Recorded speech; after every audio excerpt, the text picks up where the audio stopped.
बोले जो दुष्ट दूषित भाव से माताओं बहनों को भोग दृष्टि से देखता है, तो यहां बड़ी बड़ी चोंच वाले वज्र के समान जिनकी चोंच ऐसे गिद्ध बार बार हजारों वर्ष उनकी आंखों को नोचते और खाते रहते हैं। वो आंखें बार बार होती रहती हैं, बार बार निकालते, यही वहां है कि मरना नहीं है। उनकी दोनों आंखों को वज्रतुल्य नरक के पंछी बार बार निकालते हैं और खाते हैं, और उनके पुनः नए नए नेत्र उत्पन्न हो जाते हैं। इस पापी को पलक झपकने तक के लिए विश्राम नहीं मिलता, निमिष तक के लिए कि थोड़ा चैन मिल जाए, महान दुख होता रहता है। हजारों वर्ष तक उसको इस नेत्र दर्द पीड़ा भोगनी पड़ती है। और फिर जब मृत्युलोक में जन्मता है तो नेत्र रोगी पैदा होता है। वो यहां पैदा होगा नेत्र रोगी, या नेत्र ही नहीं है या नेत्रों में दिखाई नहीं दे रहा, कई तरह के व्यवधान, जिन्होंने नेत्रों का दुरुपयोग किया।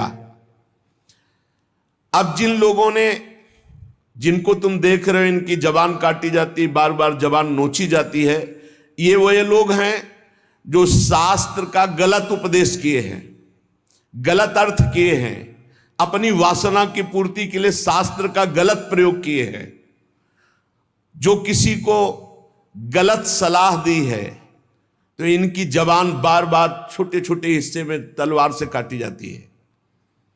शास्त्र का उल्टा अर्थ बताया, उसकी जबान को वहां हजारों वर्ष काटा जाता है। खिलवाड़ नहीं, प्रश्न उत्तर कर देना। अगर आपका उत्तर गलत है तो आप नरक जाएंगे।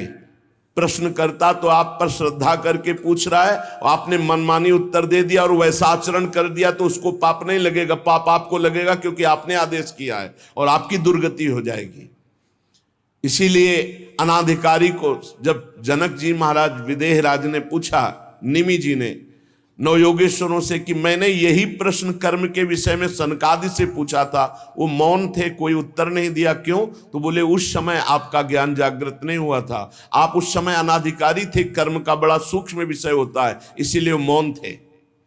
ऐसा नहीं कि हर प्रश्न का उत्तर फटाक से दे दे, और वो गलत है अगर उत्तर तो शास्त्र सम्मत नहीं है तो उत्तर देने वाले को नरक का दंड मिलेगा, उसकी जबान हजारों वर्ष वहां काटी जाएगी। जो शास्त्र का गलत अर्थ करता है, जो शास्त्र को अपनी वासना पूर्ति के लिए घुमा करके बोलता है, जो किसी को बुरी सलाह देता है, उसकी जबान यहां काटी जाती, जो देख रहे हो।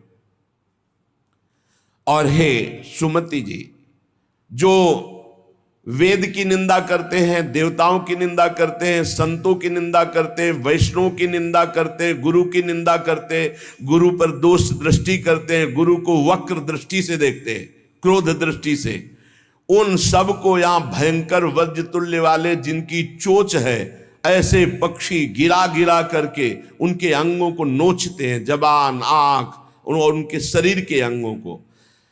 जितने निमेष तक उनके द्वारा ये जिह्वा जनित पाप हुआ है, उतने हजार वर्ष तक उनको पक्षी नोचते हैं। जो नराधम बिना दोष के दो मित्रों में फूट डाल देते हैं, एक दूसरे की चुगली करके, पिता पुत्र स्वजन में भेद पैदा कर देते हैं, और जो पुरोहित, बहुत ध्यान देने योग्य बात, अनुष्ठान का संकल्प लेता लेकिन अनुष्ठान पूर्ण नहीं करता, जजमान को क्या पता।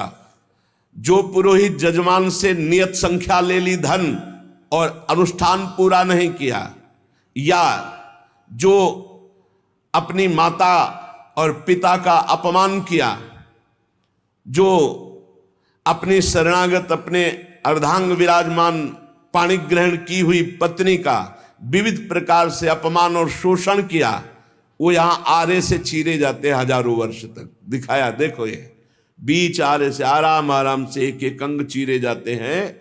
उस पुरोहित को भी दंड मिलता है, उस पुत्र को दंड मिलता है जो माता पिता का अपमान, उस पति को दंड मिलता है जो पत्नी का शोषण, उस पत्नी को दंड मिलता है जो पति से छल करती है। आप खुली आंख इनकी दुर्गति देख सकते हैं। जो दूसरों को कष्ट देने का स्वभाव बना लिया है, बातचीत चेष्टा से कष्ट ही देना है, जो दूसरों की प्रसन्नता में जलते हैं, जो दूसरों की घरों में, सोए हुए घरों में आग लगा देते हैं या फसलों में आग लगा देते हैं और उनको प्राणांतक कष्ट देते हैं, उन अधम पापियों को यहां जलती हुई आग में जलाया जाता है। तुम देख लो, तपती हुई बालू डालकर उनको भूना जाता है और यहां आग में उन्हें जलाया जाता है।